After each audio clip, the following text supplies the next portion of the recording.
So hello, I'm Sam Bogosh, CEO of Axle AI, and we're here for a webinar about the newly announced tie-in between Promise Technology and their industry-leading storage systems and our radically simple media management software. So joining us today, we're going to have a number of key folks, specifically Victor Pacheco, who's Director of Field Applications Engineering for Promise, Stephen Chin, who's Field Applications Manager for Promise, and Justin Cleveland of Marketing for Promise, as well as myself and Patrice Gutebel, who's our Product Manager for the Axle AI products. I'll lead in with a little agenda here, just to give you a sense of what the timing of the session will be. And we won't hold rigorously to this, so if there are questions that make sense to kind of answer on the fly during the presentation, we can definitely do that. So what we have planned is that in the first 10 minutes, we'll get through the intros. So in that sense, we're probably already a little bit ahead of schedule. We're going to spend probably 20 to 25 minutes on an overview of Promise and their products.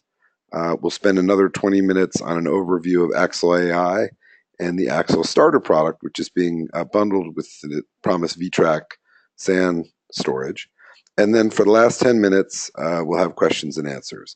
But in addition to that, at any time, if you've got the GoToWebinar control panel up on the right of your screen, and you can drag it around, of course. Feel free to ask questions in the questions box there, because we will have at least a couple.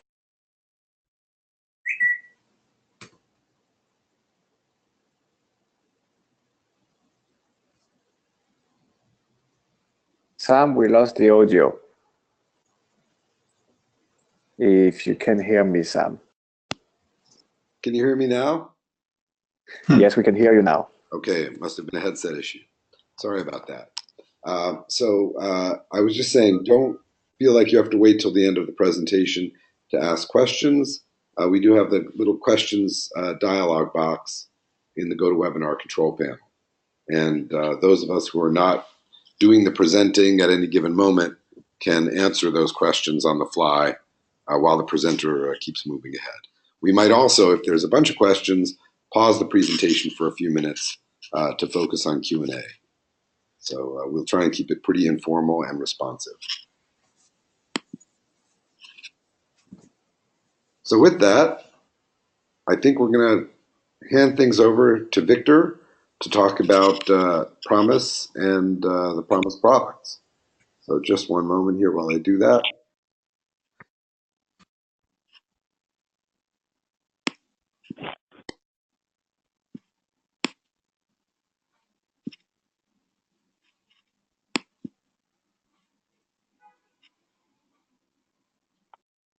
Thank you, Sam. Good thing.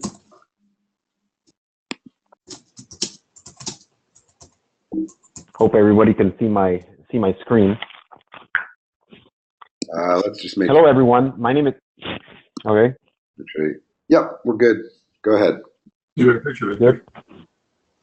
All right. Hello, everyone. My name is Victor Pacheco. I'm the Director of Field Applications Engineering and Support for Promise Technology. Okay. Thank you all for watching today's presentation. We hope you find this informative and enlightening. We are very excited to partner with Axle and include Axle Starter free of charge with every newly purchased vTrack A-Class unit.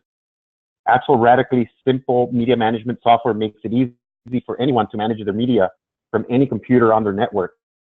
Please also make note that it's available for purchase directly from Promise on the Promise online store at an introductory low price of $395. Axle is not only compatible with vTrack A-Class, but it's also compatible with Pegasus and vTrack 5000 series running XSAN or StoreNet. Today we'll be covering Promise Technology's most recent product updates that incorporate single-user direct attached storage, or DAS, Promise interconnects to bridge DAS to storage area network, or SAN network attached storage NAS. We will cover Pegasus, SANLink, and vTrack 5000 series. Most importantly, the vTrack A-Class that comes bundled with Axle. But first, I want to cover the Thunderbolt evolution. As you can see, technology has evolved over a period of time. It was developed by Intel and brought to market by Apple. Thunderbolt is by far the fastest I/O interface available to PCs and Macs today. Before we move on to the Pegasus and Thunderbolt, the Pegasus and SandLink products, let's cover some cool, fun facts. One of the ones that captures my attention tremendously is that the fact that you can transfer 3 hours of 4K GoPro footage in less than a minute. And if that's not cool, think about this: you can transfer the entire Library of Congress in just under 9 minutes.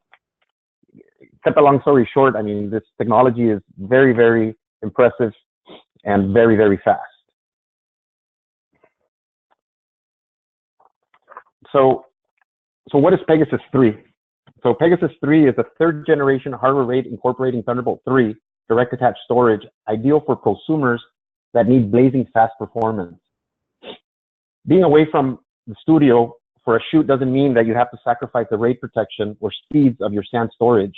You can take this compact portable package almost anywhere.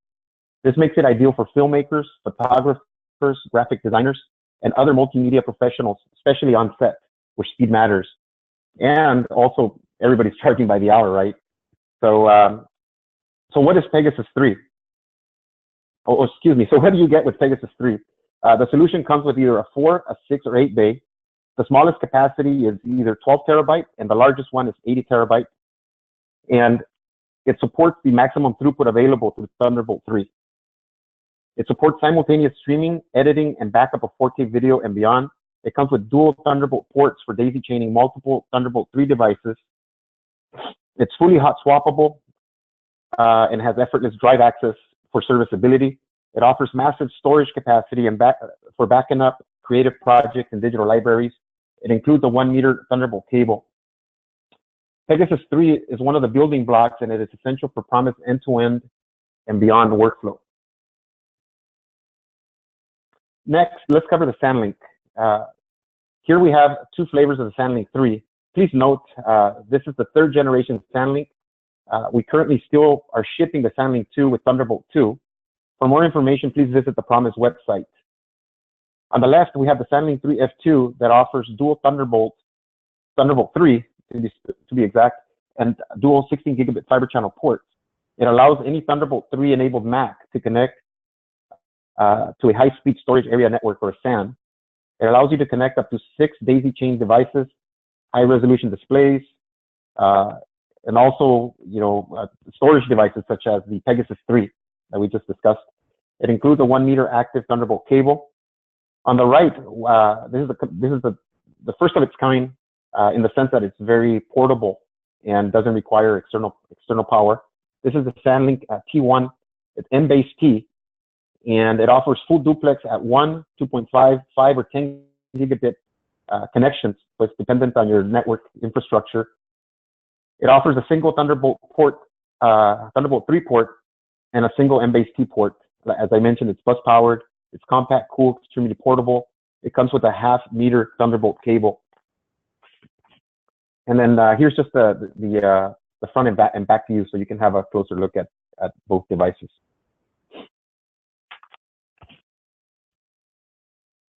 Okay. Now that we've covered Pegasus and SandLink, let's have a look at the Enterprise VTrack A-Class for SAN storage. VTrack A-Class comes bundled with Axle Starter. If you purchase the VTrack A-Class, you automatically get Axle Starter absolutely free. So what is VTrack A-Class? I'll sum it up for you. It's just like you see on the slide. It's easy, low cost, fast, and scalable. It's everything other SAN storage is not. Let's have a closer look. The VTrack A-Class is a shared SAN or NAS appliance that is ideal for multi-user collaboration for ingesting, editing, streaming, processing of all types of rich media. The VTrack FS file system is integrated with metadata controllers, metadata storage, fiber channel switch, and data storage all in one box. It's the only fully integrated solution in the market today. All other solutions out there have cables inside their off-the-shelf servers, This is a SBB, storage bridge bay form factor modular, no single point of failure solution. The only one in its kind on the market today. Let's cover some of the technical specs. It comes in a 3U16 or 4U24. It offers 8 gigabit and 16 gigabit fiber channel interfaces. It can deliver up to 12 gigabytes, not gigabits, 12 gigabytes sequential reads, and it can offer 7 gigabytes per second sequential writes. When leveraging the VTrack E5000 series storage nodes. We'll talk about the VTrack 5000 in the next slide. Very important part of the puzzle. It is scalable from 32 terabyte all the way up to 15 petabytes. It is accessible via fiber channel or an optional NAS gateway called NAS G1100. I'm not so much covering the NAS G1100 here, but we offer an appliance that you can have up to 4 nodes in the connected to the SAN, and then allows you to connect to Ethernet, 10 gigabit Ethernet, optical or copper. It offers single namespace with file systems spanning across multiple storage JBODs and nodes. Let's have a look at some of the high availability features. It's active standby file system for metadata server, active RAID controllers, metadata journaling, POSIX compliance, client support for Windows, Mac, and Linux. It supports multiple clients. You can have 50, 60 fiber connected clients, and it can be as small as 4 fiber connected clients without the need of a switch. The optional external NAS gateway that I mentioned earlier provides NFS version 3 and sys protocol access.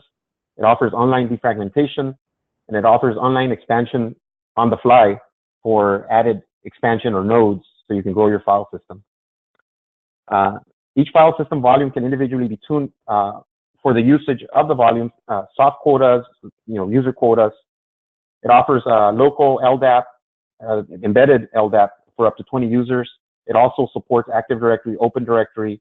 It offers client access control, ACLs, your ACLs that you're used to with XN are all there. Multipathing on the client end, provides intelligent fault detection and notification for clients and storage nodes. And this is, earlier I was talking about the VTrack 5000 series. So this is VTrack 5000 series. It's essentially your block storage. This is the 3rd generation VTrack. We started with Apple back in the day with VTrack X10 after they end of life their Xserve RAID. So here came VTrack X10, VTrack X30, and now the VTrack 5000 series. So let's have a closer look. Also, please note, as I mentioned earlier, Axle is available for purchase with VTrack 5000 series. If the customer is using this with VTrack A-Class, or for that matter, if they're using the storage node for VTrack A-Class, or if they're using it for StorNext 5 or XAN, Axle plays very well with it. So let's have a look at the technical specs. VTrack 5000 series offers 16 gig fiber channel to SAS and delivers a high performance, advanced enterprise level reliability and functionality. It comes in a 2U24, 2U12, 3U16, and 4024 form factors. The backend, the expansion, and the backend up to the drive interface, it's 12 gigabit SAS and SATA drives simultaneously and compatible with leading SAS SATA drives. It also ships without drives. We have a SKU that ships without hard drives. It's dual active controller for performance and access flexibility.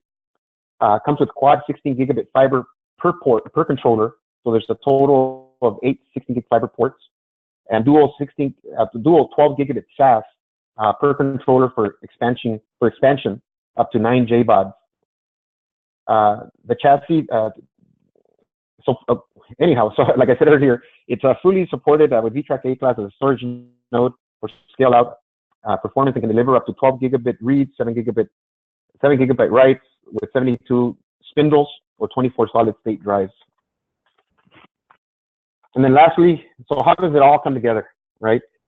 First, we started with direct attached storage for ingesting and editing. After bringing the content from offsite to in-studio, we leverage SAN-Link Thunderbolt to fiber channel adapters, or it can be Ethernet to move the content from the Pegasus3 to the storage area network. So we have the VTrack A-Class SAN storage, leveraging the 5000 series storage nodes and expansion. We can collaborate with fiber channel connected clients as well as Ethernet NAS clients using the optional NAS gateway. You see the stack of NAS gateways in the structured data section of the workflow. The SAN and NAS users can collaborate and simultaneously edit, color correct, asset tag, and deliver the rich media content. And we're obviously using the digital media asset management Axle Starter. This concludes Promise end-to-end 4K and beyond workflow, leveraging Axle's radically simple media management software, making it easy for anyone to manage their media from any computer on their network. Thank you.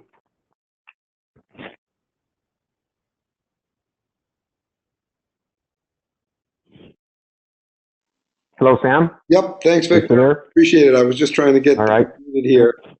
So let me switch back to being the presenter, and we can take things from there. I think that's a great intro. And, you know, it's probably worth mentioning that over the years, you know, Promise has had such a visible and sort of high-end role in this industry, and so many people, I think, have gotten the benefits of RAID and SAN technology through Promise hardware. I was just out at Apple headquarters in Cupertino, for instance, for an event that they did around FCPX recently, and you know, even on the demo pods where they were showing stuff, they had Promise Pegasus3 RAIDs. So it just goes to show that, you know, even at Apple, they're very strong believers in what you guys are doing, and they also sell your products, you know, straight off their store, which I don't think is true of really any other advanced storage vendors. It's a pretty nice endorsement there. Yeah, we've been working for Apple for quite some time. We're really fortunate about that. Most recently, they started selling our Apollo line of products, which is more of a consumer, in the next generation, maybe more small office, home office. But anyhow, yeah, I mean, we're really fortunate to work with Apple, and they bless all of our products, the VTrack series, whether it's XAN, whether it's the Pegasus direct attach stuff. You know, we love it. Yep. Seems like it's mutual. And I will say also that the demos, they were showing like screaming, you know, 4K native red and ProRes editing off of the iMac and iMac Pro, the new iMac Pro, which isn't even shipping yet. But certainly the performance of those Pegasus arrays was pretty impressive. And I think in the case of the VTrack, it's got even more performance because essentially it's the aggregate throughput across multiple fiber channel connections. And if you get the optional NAS front end, you can also share it out over 10 gig E. So, you know, a lot of bandwidth going out to those workstations from you know, systems that really are not that expensive. Like people think of SANs as being a big expensive thing, and you know, these start in the low tens of thousands of dollars. It's not a huge investment, and it's the kind of thing that post houses used to spend $250,000 on, and you don't have to anymore. Yep, that is correct. Yep. Okay, cool. Yeah, so I think what we'll do is we'll dive into our portion of the presentation. I'm joined now by Patrice Gutebel, who's our product manager. And so we'll be talking about both Axle Starter, which, as Victor has kindly pointed out, is now bundled with the VTrack series, but also Axle AI, which has some more advanced features.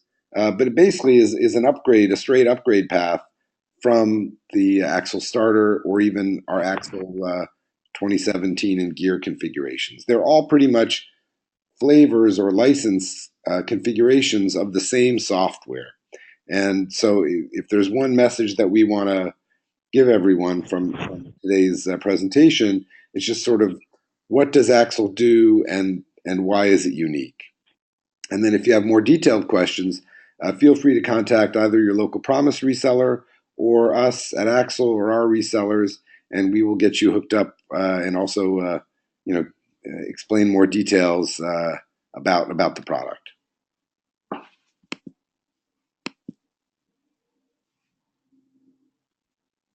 So first, a little bit of background. The the time in which Axle has been founded and really gotten to today, we've been in business for 5 years. And over those 5 years, if you look back to 2013, 14, 15 through 2017, the worldwide market for storage has more than doubled in the media space. So that is each year, more than twice as many exabytes are being purchased today as were being purchased 5 years ago. In addition to that, though, these numbers were really arrived at in a kind of old-fashioned way by checking with large broadcasters and movie studios. But if you actually dig a little deeper and you say, what about YouTube creators? What about churches and sports teams and all the other folks that are shooting their own video these days? The numbers are probably 2 to 3 times larger than that. And so, for instance, in the current year, we're looking at about 200 exabytes of storage that are being deployed for media applications. And that is a ton of storage. It's actually about 20% of the worldwide storage market overall. So, 20% of storage for any purpose.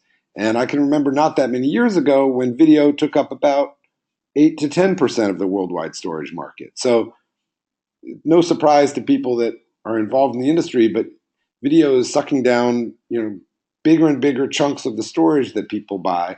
And of course, it's also taking up more and more of the internet bandwidth on the consumer side. I believe it's 75 going on 80% now of the total internet bandwidth in the world is being used for videos, Netflix, YouTube, you name it. Those are some very large numbers. However, if you look at where people shoot this stuff and how they organize it, it's not nearly as glamorous a story.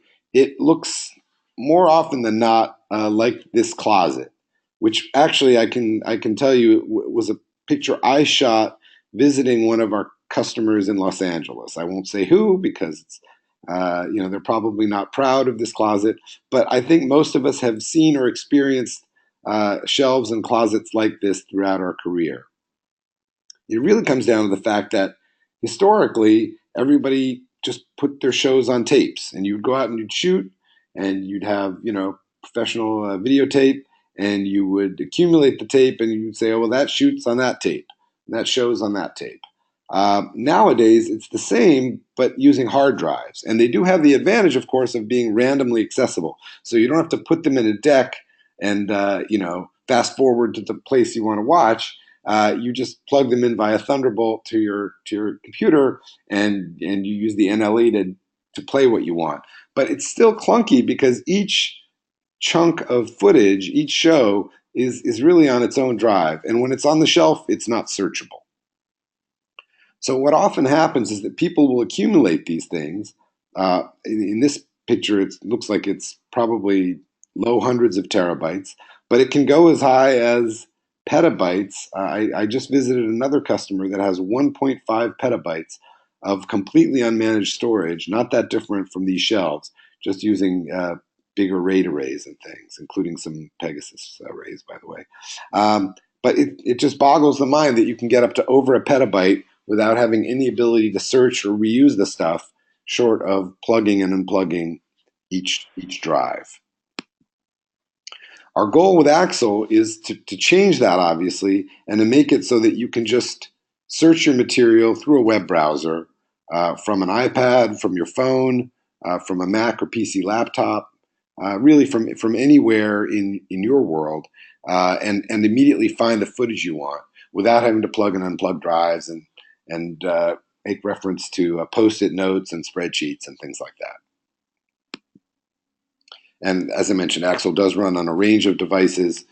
Essentially, we use HTML5 and the standards around H.264 and MPEG-4, so that we're basically playing proxy versions of your media, and we can let you search for that media, tag the media, and even subclip it and do a fair amount of pre-editing work, whether that media is currently online or not. So there are some very interesting archive workflows which we can talk about that stem from that. You can archive to, for instance, the cloud. You can archive to LTO. 7 or the new LTO8. And you can also archive to hard disk drives. There's also a panel for Adobe Premiere. So what that does is basically bring the searchability of Axel into Premiere, and Patrice will be showing that among the goodies that he'll be demoing in just a minute or two. So why is Axel different from previous attempts at doing media management? You may have heard of big systems like Avid Interplay. I was involved with that one very closely for a number of years, actually, at Avid. Things like Delete, CatDV, Cantemo. What makes Axel different? Apart from the fact that it costs way less, right? I mean, these systems all cost tens to hundreds of thousands of dollars, and in their biggest versions, they even cost millions of dollars. So we're obviously in a whole different price range. The first thing is that Axel really does less than a traditional MAM. It doesn't try and control your work, it just watches it. So you point Axel at your storage, and it will watch and continuously update the database as well as the proxies that it displays. All this comes to you in a browser interface, so it's not like you have to be a rocket scientist to find things. And unlike most of these traditional MAM products, we've built it with modern web tools. So things like Apache, Ember.js, Elasticsearch, really state-of-the-art tools that allow us to be pretty nimble in updating the product, adding new features, and keeping it radically simple at all times. We've also made it very open. So, for instance, everything about it, because it conforms to standards, you can search it from other applications. You can import and export XML data very easily. And we even have a REST API that a number of our partners and customers have used to make their own integrations with it. But the big picture is that we really do try and do the most important things and do them in a very user-friendly, direct way. So it's less is more. Many of these applications in the past, as they heaped on the cost, they would also heap on the complexity. And I vividly remember filling out like RFP forms for competitive bids with, an inch and a half of paperwork, hundreds and hundreds of questions and features. And as you keep adding on these features, you keep making it really harder and harder for anybody to just walk in and use the software. With Axel, it's designed for use by freelancers, by people who've never used a MAM before and may never use a high-end MAM.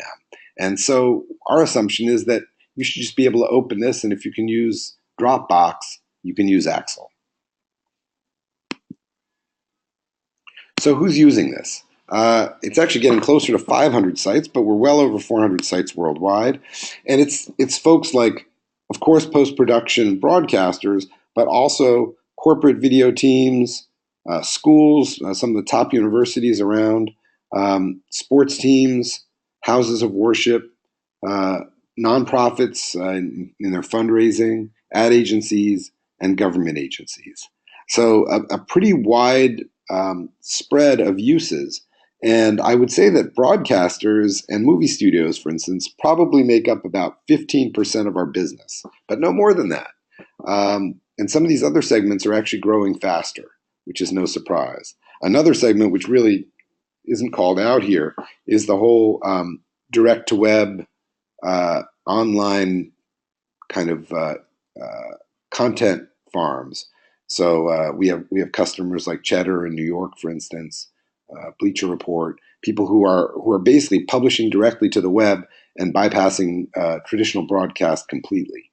And that's a very fast-growing part of our business as well.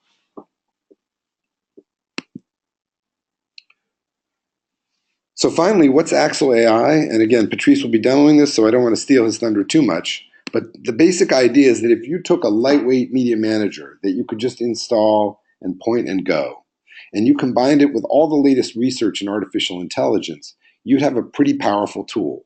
So what Axel AI lets you do is not only easily and quickly start cataloging and searching your stuff, but using either Microsoft or Google AI technology, you can actually tag your stuff automatically with no work. This is a huge change because if you think about it, media management has always been a bit of a chore. It's kind of like doing your laundry, right? I mean, we can come up with new and better ways to improve the detergent and to make the machines more snazzy. But fundamentally, every weekend you got to gather up all your laundry and do your laundry. Tagging your content has been in the same category. Nobody really enjoys doing it. And of course, the more content you have, the more work it is. So this idea that you could actually use machine learning, whether in the cloud or on premise, and have it automatically tag your stuff is tremendously powerful. It's basically on the level of like, you never have to do laundry again. And that's obviously a much bigger deal than just, a slightly better smelling kind of laundry detergent. So with Axle AI, we as I say, we have leveraged a couple of the biggest and most impressive new AI engines out there, and we're adding more. So between now and NAB, we expect to add a couple more. You can quickly find video segments, and you can also save a ton of time because you don't have to hire like a squad of interns or devote a bunch of time from your best people to have them tag the material. These engines will do it for you and at a very reasonable cost per hour of footage. So with that, I'm going to turn things over to Patrice, who can demo the product and also will demo some of the AI capabilities.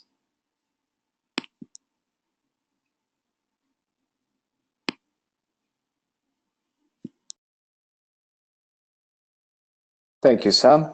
So I believe that you can all see my screen. So we had a very broad overview of high-speed storage and how to manage your media with Axle. And I'm going now to demonstrate Axle. So Axle is a server that will be directly connected to the storage unit that you will have. So it can be Promise. And from there, basically, you decide which folder Axle will index. And the first thing you will see when you open the browser and access Axle is a login page, which will basically let me access the files that I have access to. So the administrator will choose which folder and which content I can preview from the web interface.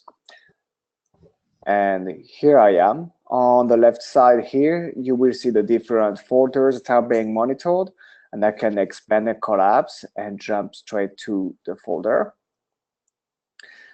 Below that, we have what we call the bins, which will be kind of your project area where you can set in and out points, and you can then export to your entity of choice, an XML file. We have also smart filters, which will retrieve the files that have been added recently, such as what has been added today, this week, or which file has been approved or rejected. And we have also archive, where you can set different archives rule from Axle, where you can archive to tape, to a different drive, or to cloud. Above that, we have Cam Intake, which is our rewrapping tool for camera footage, raw camera footage. So pretty much all of that is accessible with Axle Starter. You will have access to all your file. You will be able to see a thumbnail of your file, or you can also choose a list view for more details. And you can just click on the file to see the preview. Axle will automatically create a low-res preview, an H.264. So even though this footage, for example, is ProRes, I will still be able to play it and have a very good experience with scrubbing, moving frame by frame. You can also use the arrow keys on the keyboard to move frame by frame or play different playback speeds. And from there, I can select, I can mark in and mark out. Again, I can use the I or O key in my keyboard, and I can post a comment, which will be associated to the timeline of the video. So use this bit, for example. Now you will see that I have underneath my video player the comment associated to the timeline. Or I can just, again, with in and out point, I can basically choose a bin and mark and select and have a selection area, which will be refreshed here in my bin. You will see now under the C with the selected area. So that is the browsing from the left side, viewing of the video. On the right side here, you will see the detail of the file, such as the time code. So the starting time code, we keep that intact, the duration, frame rate, and you will see the metadata. So all of that, again, is available with Axel Starter by default. So you can create your own set of metadata, and I can then edit. And you have different types. I can have either a text field, I can have a text field, I can have multiple buttons. So I can say, for example, tourism, B-roll, advertisement. I can have a large text box. So that would allow me to format a little bit better my description. Drop-down menu, or the dates format. And all of that will become searchable. And this is how, from within Axel, I will edit the metadata. I can do it on multiple files. As you can see, I can continue to edit. Or I can do it straight from the folder level. So I can go, for example, here, pick a folder, and I can edit the metadata on the files that are within the folder. So now that I showed you how to tag your media, I'm going to jump in and show you the search engine. So I have a quick search, and that will allow me to perform a search very quickly. So for example, if I search on Boston, because I have the location, you will see that I have different sites with the office location Boston as a metadata. So that's one. That will be the quick search. And the more I tag, the more I enter, or the more keyword I enter, I can search on the approval, for example, the more I'm going to filter my search result. The search query can be then saved. And from there, I can say, for example, Boston approved, and it will be shown in my smart filters right here. You will see Boston approved. So whenever I will update the metadata for a file. So if I take now the Jellyfish Lake 6 and I change the approval to approved, you will see that by jumping to the search, now the saved search, I will have my new element shown.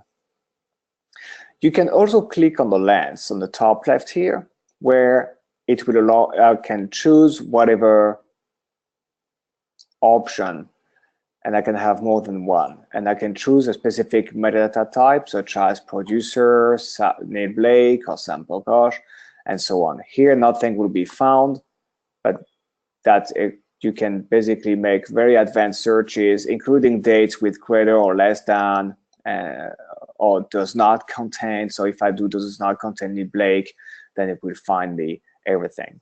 That does not include the producer, Neil Blake.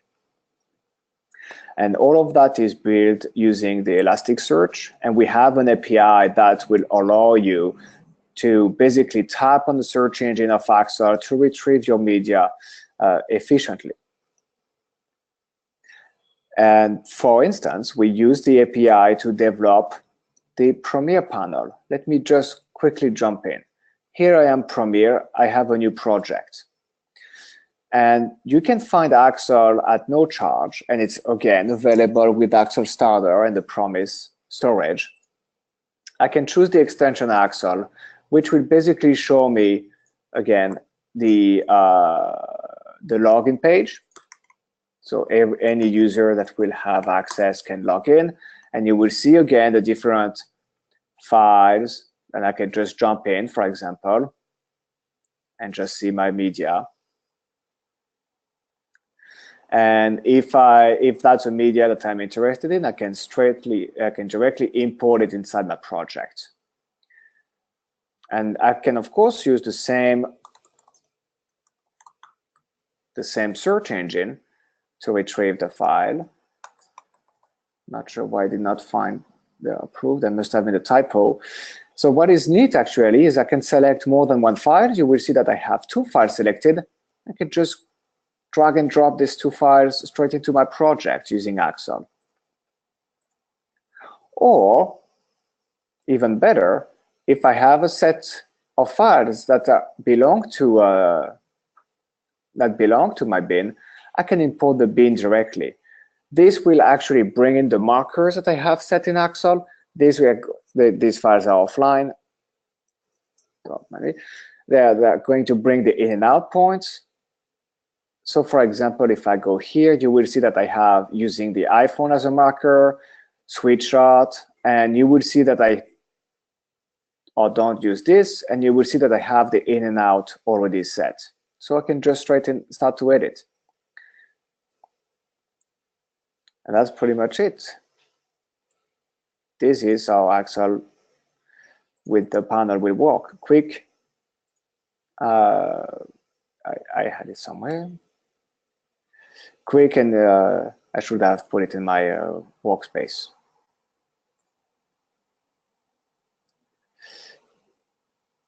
There we go. Get to that.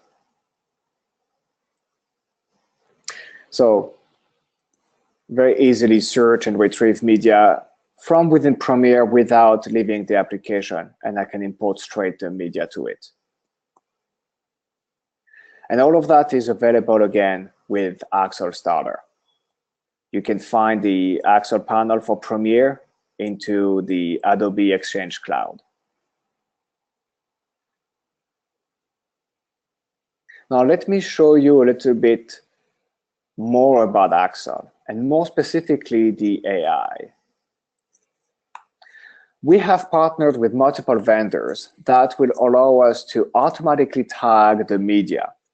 So for example, if I wanted to search for Macron, the French president, you will see that I have, let me revert to the grid view so I can make it a little bit bigger. You will see that now I have a set of icons next to my search results.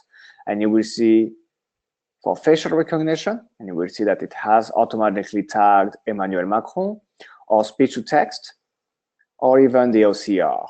So it reads the content of the file. Let's go inside the video and see what we got. So we have the same components, commented subclips, but I can click on the Faces tab, and I will see that I have different people that have been recognized and automatically tagged, such as, for example, Marine Le Pen. And you will see on the video player, you will see the blue areas where she will appear in the video. Since it is an interview with Emmanuel Macron, you will have a lot of elements with Emmanuel Macron. We have a couple keywords, and we support up to 10 languages. Here it is in English, but I can just as easily jump back to content in English. So if I take, for example, Steve Jobs introducing the iPhone, so you will see again Steve Jobs and all the unknown people, and we are adding the possibility to teach the system who these people are, so that the future videos would be automatically tagged with the name. If I click on annotation, you will see that there is a lot of cell phone, computer, display, electronics. So all of that has been automatically tagged onto the video with the segment that they are associated with. So I click, for example, in this segment, brings me back up here. You will see the mouse, the click wheel, so it is clearly electronic. I have also the speech to text. In an environment like a keynote, a presentation, or an interview, you will have actually very detailed transcript. And all of that is searchable. So for example, if I do iPhone, you will see that it will not retrieve it, surprisingly. So let's do phone. So you will see multiple shots with the transcript showing me the phone or the automatic keywords.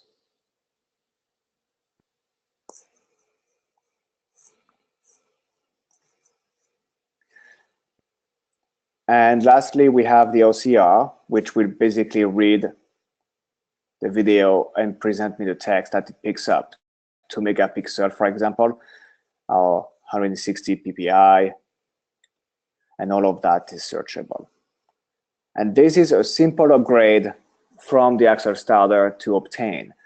And you will have automatic tagging, no more upfront tagging required, and it makes searching your video a no-brainer. And with that, Sam, I will see if there are any questions or anything else that we should cover.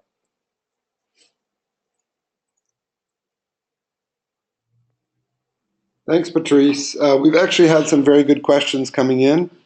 So I've been answering a couple, and I think Victor and the folks from Promise have also been answering away. But definitely appreciate those questions. And we're now in the last, sort of in the home stretch here.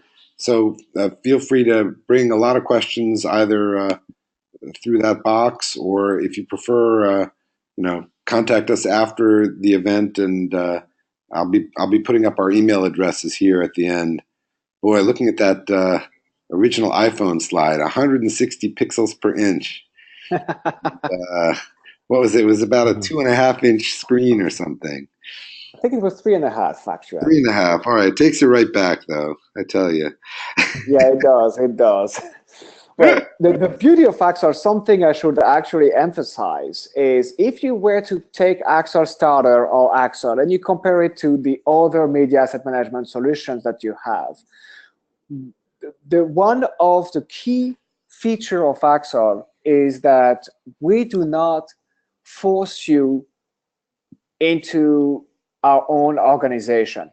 No matter how you organize your media in a drive, this is how Axel is going to present you. So if I wanted to find, for example, wherever it is on my laptop here, I'm using my laptop for ease of travel and demos. If I'm going to find the location with the Axel media that I'm cataloging, you will see that I have exactly the same folder structure. And all the videos are presented. So if I, for example, add a new folder right here, and I will call it Nice Webinar, and I'm hoping you're all having a good time, Nice Webinar, you will see that without doing any kind of work from the Axel point of view, it is going to show me the folder.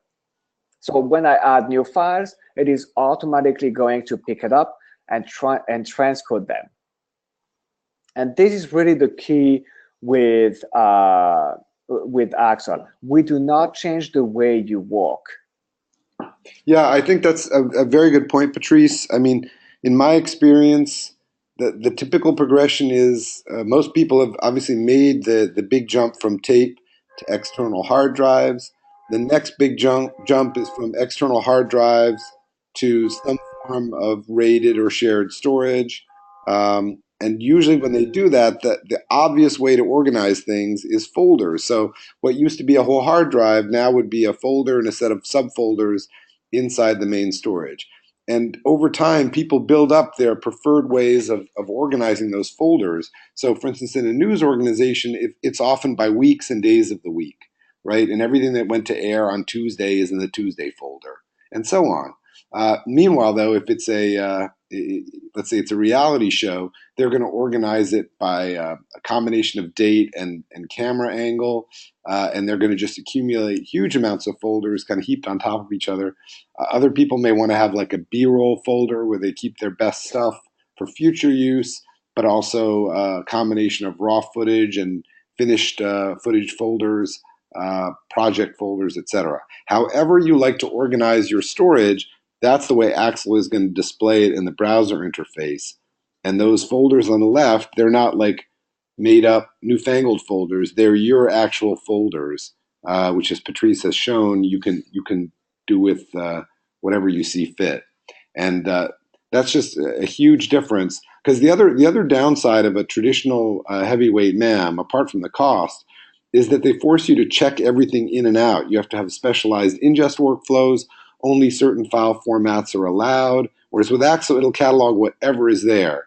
The worst thing that might happen is that if it's a completely unheard of format, we may not be able to make a preview, but you can still tag it, you can still archive it, you can still search for it.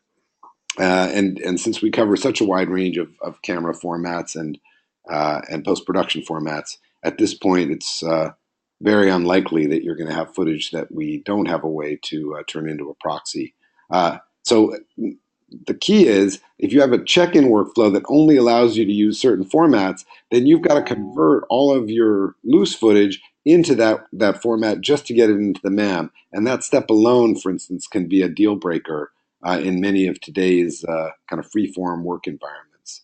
So this idea that you have to check everything in some special way, and that if you want to work on it, you have to check everything out. Those are both really equally damaging to productivity. Whereas what we found is that people want to keep working the way they already work, straight off the folder structure. So with that, thanks, Patrice. I think I'm going to go ahead and make myself the presenter. Actually, Sam, if you can just wait, because we had a couple more questions that came up, and Sure, one is, how do you actually analyze your videos? It's quite simple. Whichever engine you decide to have, I can, for example, select 1 or 2 videos. The reason it is not automatic is because there is a cost involved in hour of footage. So we want to let you choose which videos you deem more relevant to analyze. And from there, I can just say analyze the video. Depending on which engine you have, we are integrating with Watson right now, but we have finished integration with Microsoft Video Indexer, Google Video Intelligence API. And you can choose the language that you want to send and receive the information. We support 10 languages currently. And you just hit the button, it's going to analyze the video and return the footage. I've already analyzed them. No, this one was not analyzed, so that's perfect. Let's do the clip 23. And whenever it is done, it is going to actually just automatically tag the video. Another question is, how does Axel handle P2? Well, if you were to copy the P2 card straight onto a Promise storage, for instance, Axel is going to pick up the folder structure, and renders you a preview of the video track and the audio track separately. And this is why, and it's a simple upgrade from Axel Starter to regular Axel, we have included what we call the CAM intake, which will use watch folder technology to analyze the card footage that you copy over. And if it will determine whether or not it is a P2, XD CAM, whatever. And it will rewrap the media, preserving the codec, preserving the bitrate, and the time code and everything. Rewrap the media into one flat file that will be easily accessible from Axel. So it will be easy to browse and see. However, there are people that still prefer to keep the raw media aside. You can still have a second copy from within Axel of the original media. And that's where you have both. You can quickly preview them. And when you need to edit from the original media, you can use the original media. All right, let's see. Oh, sounds good. I'm going to just show my screen so people can have our contact info, because we're getting down to the last few minutes of the presentation. Yes, definitely. So these were 2 questions to ask. So you can just revert back to your screen, Sam. Yeah, and thanks for all the great questions, everyone. There's probably a few more that we haven't gotten to yet. So I did think it would make the most sense to just put up these contacts here. Yeah, but we do have a question about Wasabi, Sam, if you want to answer. How do we handle? How are we using Wasabi and other cloud storage? Yeah, so we recently announced some tie-ins with Wasabi, also with a company called Backblaze that does really cool archival storage. And furthermore, in principle, Axel can now connect to nearly any cloud storage. I can talk briefly about how we connect with Wasabi and connect with Backblaze. In the case of Backblaze, it's archival. So essentially, as you archive things from inside Axel, the proxies and the metadata stay put, but the high-res media get pushed off to this object store in the cloud. Now, you can do the same kinds of things with Wasabi or other vendors. The folks at Backblaze are very sort of tuned for archival applications. In the case of Wasabi, we've done something a little more general purpose, which is that we've implemented what we call Axle Media Cloud, and that is a whole instance of Axle running in the cloud connected to Wasabi storage. So rather than purchasing it, as has been traditionally the case, where you buy Axle for a certain price and then you own it, this is more of a SaaS model where per month you get 10 terabytes of storage, 10 users of Axle and your own instance of Axle in the cloud, and up to 10 terabytes of download per month. So a pretty hefty amount of storage space and working space. And we're charging $400 per month for that. And you can expand it by adding additional users or additional terabytes of storage for $15 per month each. And we've already signed up our first batch of customers on that. It's obviously a different model than using it in-house in your production space, because you're really more likely to be using it for sharing among franchises or producers, folks like that. We'll be able to talk more about the applications probably in a future webinar, but it's fascinating how people are using it. So Sam, yes, and there was a question by one of the, I believe is Armando had a question regarding a way to back up a bunch of Macs, workstations, desktops, laptops, and he's currently has Pegasus connected to a Mac Mini. And so, there's two methods to do that. I wanted to respond to his question sure. to the general audience here. So there's two methods to do that. What he's doing there, he's got a direct attached Pegasus. He can reshare the Pegasus and leverage the SandLink 10 gig if he has a 10 gig switch for higher bandwidth access, to the NAS connected clients. That's one way to do it. But we also offer another product that I didn't cover here. It's called the VEST series. There's a VEST R2000, and then there's a VEST Pro series, and it natively supports Time Machine. So all the Mac connected workstations can literally mount via Time Machine, can access the NAS. It's an NAS storage, and can access it and back up to it seamlessly. And it offers 10 gigabit Ethernet, and it offers 1 gigabit, 1 and 10 gigabit Ethernet NAS. So I just wanted to share that with everyone. Yeah.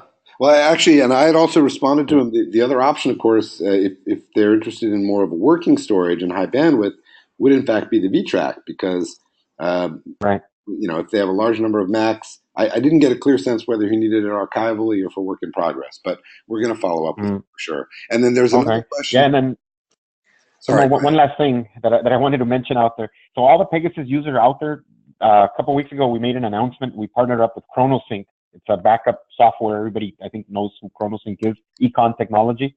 So if you own Pegasus 3 and you bought it a couple of weeks ago, you're entitled to a free copy of ChronoSync backup software.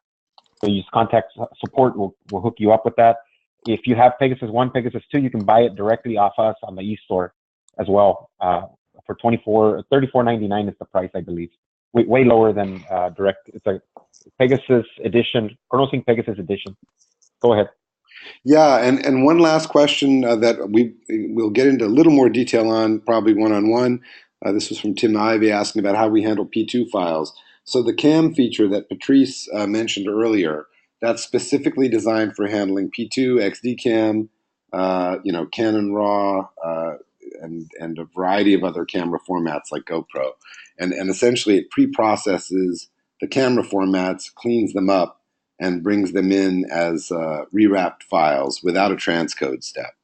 So it's a pretty powerful tool, and it's not included with Starter, but it is included with all larger configurations of Axle software. And with that, we're pretty much at the end of our time here. I've answered one or two other questions in the online forum, and certainly if there are any additional questions, again, I think I've been leaving the email addresses up, but please feel free to contact any of us with further questions. It's been a really great session, and we're delighted to see all the interest that's been out there. So thanks everybody for participating, and look forward to future engagement.